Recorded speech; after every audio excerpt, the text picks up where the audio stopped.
En novembre 1993, il créait ses premières maraudes sociales avec pour ambition de trouver une solution d'hébergement d'urgence pour chaque sans-abri.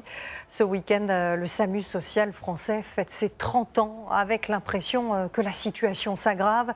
Et parmi les personnes qui dorment chaque nuit dans la rue, on compte aujourd'hui 2800 enfants. La plupart sont d'ailleurs scolarisés. Une situation, vous allez le voir, que beaucoup jugent inacceptable dans une France du 21e siècle. Regardez cette enquête signée François-Xavier Ménage et Olivier Cresta. Des dizaines de tentes en plein cœur de la capitale, faute de place d'hébergement d'urgence. Ici, sous un manteau à capuche, une fille de 4 ans. Son petit frère déjà sous la tente. À l'intérieur, sa maman range ce qui peut l'être. Il est 21h. Vous dormez avec combien d'enfants ici? 2 enfants ici. Toute la nuit? Oui, toute la nuit. Depuis combien de temps? Ça me fait 1 mois maintenant. Vraiment, en tant que mère, c'est pas facile. Ici, les gens viennent nous donner des vêtements pour les enfants. Ça, c'est pour les enfants. Je suis là à crier pour voir ce qu'elle peut porter demain pour aller à l'école. Parce que sa grande fille qui vit dehors est scolarisée en maternelle. Des situations identiques, nous en rencontrons ce soir-là une dizaine devant l'hôtel de ville ou bien au pied de ce grand magasin. La nuit, des familles entières qui tout ou presque sont sans papier dorment à même le sol, avec duvets et poussettes. Au même endroit, le lendemain matin, nous retrouvons ce père de famille. 3 de ses 4 enfants sont scolarisés dans une école à quelques stations de métro. En France, même s'il n'a pas de papier, un mineur a le droit d'être scolarisé. Ce père nous montre les certificats. Sa fille aînée est en CM2. Elle ne joue jamais avec ses copines après l'école. Parce que les autres dans sa classe ont des logements. Et moi, ma fille, elle vit dans la rue, avec nous. Et quand elle revient le soir, elle pleure. Et ça me déchire le cœur.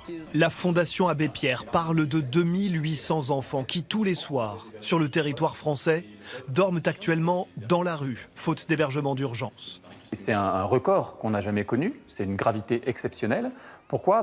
C'est parce qu'il y a eu des fermetures de places d'hôtels cet été par l'État, par souci d'économie. Et donc on a fait des économies sur le dos des familles sans abri, des familles qui étaient hébergées dans des hôtels qui ne le sont plus.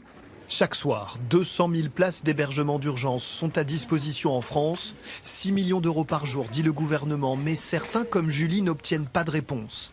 Alors, dans cette école, on s'est organisé pour l'accueillir temporairement avec son petit garçon, qui est scolarisé ici même, en maternelle.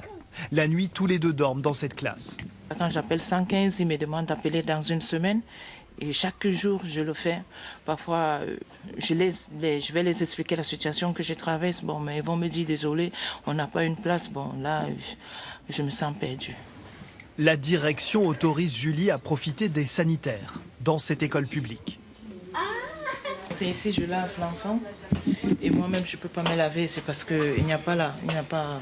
La place. Ce dispositif, même s'il est précaire, a été possible grâce à la mobilisation des parents qui admettent que la situation est tout sauf parfaite. Pour ces enfants, de dormir dans leur école, de devoir se dépêcher le matin, de sortir pour faire semblant d'arriver avec les autres à 8h30, évidemment, c'est traumatisant. Mais c'est une solution de secours. Et voilà, c'est une solution de secours, c'est une solution d'urgence qui ne tient que grâce à une solidarité des enseignants et des parents. Dans cet arrondissement du nord de Paris, 50 enfants, nous dit le maire, dorment dans la rue tous les soirs, d'où l'hébergement d'urgence dans quelques écoles. Vivre dans une école, c'est pas une solution. Simplement, l'alternative aujourd'hui, c'est être effectivement à la rue ou être dans une école. Si on veut faire République, si on veut qu'on soit vraiment des vrais Français, on ne peut pas accepter que des enfants, structurellement, soient à la rue. C'est quelque chose contre lequel la société doit se mobiliser tout entière. Et pourtant, comme tous les matins, en plein cœur de la capitale, des familles remballent leurs tentes jusqu'à la nuit prochaine. Nawaya vient de Côte d'Ivoire. Elle a traversé la Méditerranée avec son bébé, voilà 3 mois. Elle espère un titre de séjour. Il nous reste 2 couches. Ce sont mes affaires, ce sont mes draps avec ma tante. Vous la dépliez tous les jours? Oui, toujours. Je m'en veux. C'est très dur pour moi. Parce qu'un enfant de 9 mois dans la rue, monsieur, c'est pas facile.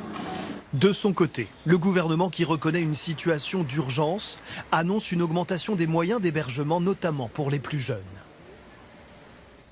Et sachez que notre grand reporter François-Xavier Ménage a tiré un livre des nombreux